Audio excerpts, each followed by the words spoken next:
নমস্কাৰ ছাত্ৰ ছাত্ৰীসকল অসমী বিদ্যা মন্দিৰ ইউটিউব চেনেলৰ অন্য এটা ইম্পৰ্টেণ্ট ভিডিঅ'লৈ তোমালোকক স্বাগতম জনাইছো। আমি আলোচনা কৰি থকা ৰচনা সিৰিজৰ আজিৰ ৰচনা হৈছে মোৰ প্ৰিয় গ্ৰন্থ। পৰীক্ষাত তোমালোকৰ এই ৰচনাখন তোমাৰ প্ৰিয় গ্ৰন্থ বুলি আহিব।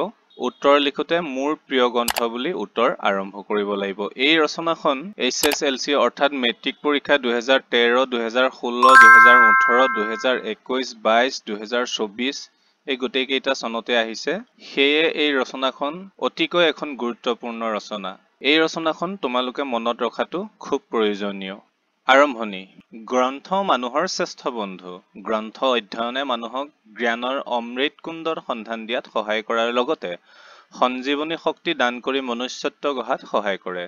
গ্ৰন্থ অধ্যয়নে মানুহৰ মনৰ দিগন্তও প্ৰসাৰিত কৰে। মই মোৰ মানসিক চাহিদা পূৰাবৰ বাবে বহুকেইখন বিখ্যাত গ্ৰন্থ অধ্যয়ন কৰিছো। ভাল লগা কিতাপৰ ভিতৰত থকা প্ৰিয় গ্ৰন্থখনৰ প্ৰতি প্ৰত্যেকৰে এক বিশেষ আকৰ্ষণ থাকে। মোৰ হৃদয়ত বিশেষভাৱে স্থান দখল কৰিবলৈ সক্ষম হোৱা প্ৰিয় গ্ৰন্থখন হ'ল অসমৰ স্বনামধন্য ঔপন্যাসিক সাহিত্য একাডেমী বঁটা বিজয়ী ডক্টৰ ৰীতা চৌধুৰীৰ দেওলাংখুই বুৰঞ্জীমূলক শীৰ্ষক উপন্যাসখন। গ্ৰন্থখনৰ পৰিচয়মূলক বিৱৰণ। দেওলাংখুই এখন বুৰঞ্জীমূলক উপন্যাস। দেওলাংখুই মানে তিৱা ভাষাত যাৰ অৰ্থ দেও লগা তৰোৱাল। বুৰঞ্জীৰ এক উজ্জ্বল অধ্যায়ৰ জীৱনগাথা এই উপন্যাসৰ ঘাই উপজীব্য। বুৰঞ্জীৰ সমলক কেন্দ্ৰ কৰি লেখিকাই জোঙাল বলহুৰ জীৱনৰ সম্পৰ্কে ক'বলৈ গৈ সেই সময়ৰ সমাজ সংস্কৃতি সমাজ জীৱন দৰ্শনৰ সকলো দক্ষতাৰে উপস্থাপন কৰিছে। জোঙাল বলহুৰ জীৱনগাথা ক'বলৈ গৈ লেখিকাই ইতিহাস বাস্তৱ আৰু কল্পনাৰ ত্ৰিবেণী সংগমেৰে উপন্যাসখন পাঠকক মন্ত্ৰমুগ্ধ কৰি ৰাখিবলৈ সক্ষম হৈছে। ইতিহাসৰ এক গৌৰৱোজ্জ্বল স্বাক্ষৰ তিৱা জাতিৰ বীৰ পুৰুষ উজ্জ্বল নক্ষত্ৰ জোঙাল বলহুৰ বীৰত্বৰ জীৱনগাথা উপন্যাসখনৰ মূল ভেটি। উপন্যাসখনত প্ৰতাপ সিংহ, চন্দ্ৰপ্ৰভা, আৰিমত্ত, গংগাৱতী, ৰত্নসিংহ, লখাইতৰা, জোঙাল বলহু সকলো আদিৰ মহান গাথাই জীপাল কৰি তুলিছে। গ্ৰন্থৰ বিষয়বস্তু।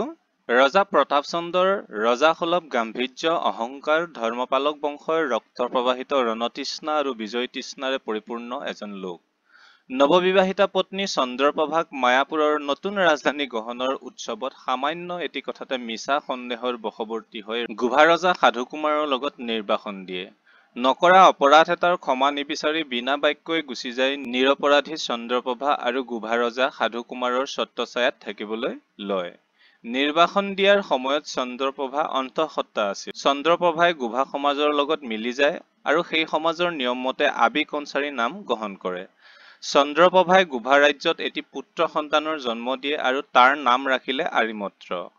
পিতৃৰ দৰে আৰিমত্তৰো আছিল প্ৰচুৰ বিজয় তৃষ্ণা। আৰিমত্ত ডাঙৰ হোৱাত সৰুৰে পৰা শুনি অহা খলা ৰাজ্যৰ ৰাজকুমাৰী গংগাৱতীৰ লগত প্ৰেমৰ সম্পৰ্ক গঢ় লৈ উঠে। কিন্তু গংগাৱতী আৰু আৰিমত্ত একে কুলৰ আছিল। তিৱা সমাজত একে কুলৰ মাজত বিবাহ হোৱাটো নিষেধ আছিল।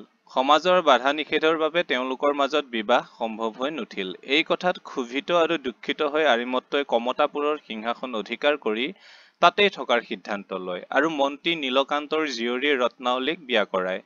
তেওঁলোকৰ দুটি সন্তানৰ জন্ম হয়, নাম ৰত্নসিংহ আৰু লখাইতৰা। কিন্তু ৰত্নাৱলীয়ে পূৰ্বৰ প্ৰেমিক ফেঙ্গুৱা কোঁৱৰক পাহৰিব নোৱাৰা অৱস্থা হৈ আৰিমত্তৰ সৈতে সুখী হ'ব পৰা নাছিল। ফেঙ্গুৱা কোঁৱৰৰ চক্ৰান্ত, ৰত্নাৱলীৰ উচটনিত আৰু মাতৃ আবি কনচাৰীৰ বাধা নামানি আৰিমত্তই প্ৰতাপপুৰৰ প্ৰতাপসিংহক আক্ৰমণ কৰিলে। এই সুযোগতে ফেঙ্গুৱা কোঁৱৰে লখাইতৰাক হত্যা কৰি ৰত্নাৱলীক লৈ পলাই যায়। আৰিমত্ত আৰু প্ৰতাপসিংহৰ মুখামুখি যুদ্ধত প্ৰতাপসিংহ আঘাতপ্ৰাপ্ত হয় আৰু আৰিমত্তক নিজৰ পুত্ৰ বুলি চিনি পায়। মৃত্যুৰ আগে আগে গোটেই ৰাজ্য আৰিমত্তক গতাই থৈ যায়। ৰত্নাৱলীৰ বিশ্বাসঘাতকতা, লখাইতৰাৰ মৃত্যু, পিতৃ হত্যাৰ এই সকলো বেদনা সহিব নোৱাৰি আৰিমত্তই তুমৰ পাহাৰলৈ গৈ সৰু গাঁও এখন পাতি সাধাৰণ জীৱন যাপন কৰে।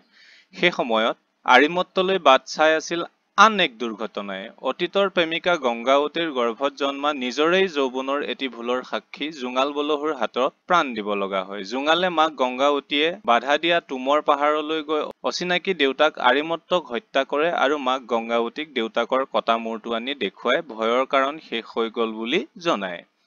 সেই শোকতেই মৃত্যু ঘটে গংগাৱতীৰ আৰু মৃত্যুৰ আগে আগে পুতেকক শাপ দি থৈ গল যে যি হাতেৰে দেউতাকক হত্যা কৰিছিল সেই হাতেৰে মৃত্যুৰ সময়ত পানী এটুপিও খাবলৈ নাপাবি বুলি। কছাৰী ৰজাৰ প্ৰস্তাৱত সন্মতি জনাই জোঙালে বিয়া কৰালে ৰাজকুমাৰী সুকুমলাক। ইয়াৰ পিছত কছাৰী ৰজাৰ চক্ৰান্তৰ বলি হৈ জোঙালে সপোনত পোৱা নিজৰ দেওলাংখুইখন হেৰুৱাই প্ৰাণ বিসৰ্জন দিব লগা হয়। জোঙালে মৃত্যুৰ সময়ত পুত্ৰ বুবাওক সাধু কুমাৰ আৰু আবি কনচাৰীৰ হাতত দি থৈ যায়। এনেকৈয়ে উপন্যাসখনৰ পৰিসমাপ্তি ঘটে।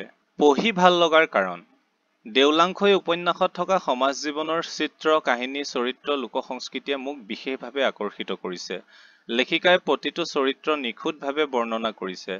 অহংকাৰেৰে পৰিপূৰ্ণ প্ৰতাপ চন্দৰ অনুশোচনাই চৰিত্ৰটিক সোণত সুৱগা চৰাইছে। সেয়েহে উপন্যাসখন মোৰ প্ৰিয়। সামৰণি।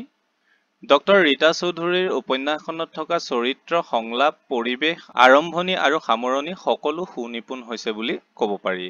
মুঠতে ডক্টৰ ৰীতা চৌধুৰীৰ 2005 চনত প্ৰকাশিত দেওলাংখুই উপন্যাসখন অসমীয়া সাহিত্য জগতত এখন সাৰ্থক উপন্যাস। প্ৰিয় ছাত্ৰ-ছাত্ৰীসকল, মোৰ প্ৰিয় গ্ৰন্থ ৰচনাখনৰ ইমানতে সমাপ্তি ঘটিছে। অন্য ৰচনা তথা বিদ্যালয়ৰ পাঠ্যক্ৰমৰ বিভিন্ন বিষয়ৰ প্ৰশ্ন উত্তৰৰ বাবে এই চেনেলটো ছাবস্ক্ৰাইব কৰিবা আৰু এই ভিডিঅ'টো এটি লাইক কৰি দিবা। আজিলৈ এৰিছো। ধন্যবাদ।